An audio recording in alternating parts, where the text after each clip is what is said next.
क्या चैप्टर 248 के बाद तुम्हें भी ये लगता है कि यूटा ही है वो जो सुकुना को हराएगा? क्या चैप्टर 248 के बाद तुम्हें भी यही लगता है कि रिका सुकुना का बुरा हाल कर देगी? क्या चैप्टर 248 के बाद तुम्हें भी यही लगता है कि सुकुना यूटा के हाथों मारा जाएगा?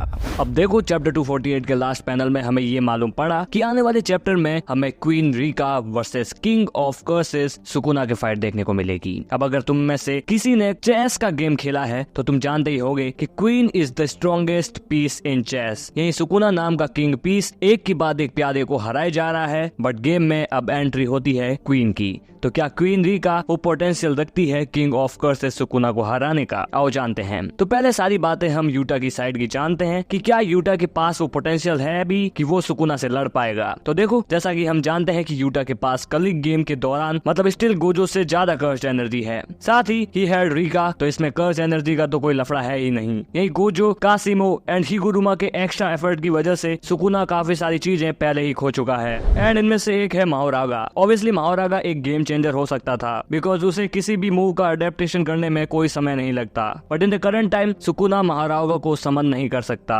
बट यहाँ एक बंदा और है जो अडेप्ट नहीं कॉपी करता है, and none other than he is Yuta. By Rika's ability Yuta वो सभी मूव कॉपी कर सकता है जो यूटा का ओपोनेंट कर सकता है। अब ऐसा नहीं है कि मैं सीधा सुकुना के मूव्स कॉपी करने की बात कर रहा हूँ। यूटा पास में काफी अच्छे सोर्सर्स को एनकाउंटर कर चुका है जिसकी एबिलिटीज को वो सुकुना के सामने यूज कर सकता है, जिसमें एक नाम केंजाकू का है। इसकी चर्चा बाद में करेंगे, तो पहले बात करते हैं गोजो की टेक्निक्स की। ऑब्वियसली हम सब गोजो वर्सेस सुकुना की फाइट तो देख चुके हैं, एंड हम सभी गोजो की लिमिटलेस टेक्निक को जानते भी हैं। जो नहीं जानते वो स्क्रीन पर देख के समझ लो। सो आई थिंक कि यूटा गोजो की लिमिटलेस टेक्निक का यूज कर सकता है, but in the Gojo versus Sukuna battle हम ये जानते हैं कि सुकुना ने माओरागा की सहायता से गोजो की लिमिटलेस टेक्निक को अडेप्ट कर लिया था, एंड ऑब्वियसली अब सुकुना माओरागा को समन नहीं कर सकता। But after the adaptation Sukuna limitless को ब्रेक करना चाहता है, तो शायद गोजो की लिमिटलेस टेक्निक का यूज ज्यादा कारगर नहीं रहेगा सुकुना के सामने। ये यूटा को गोजो की हॉलो टेक्निक पर्पल या ब्लू एंड रेड परफॉर्म करने की जरूरत नहीं है। यूटा अपनी कर्स मैनिफेस्टेशन एंड मैनिपुलेशन का यूज करके सुकुना को काफी इंजर्ड कर सकता है।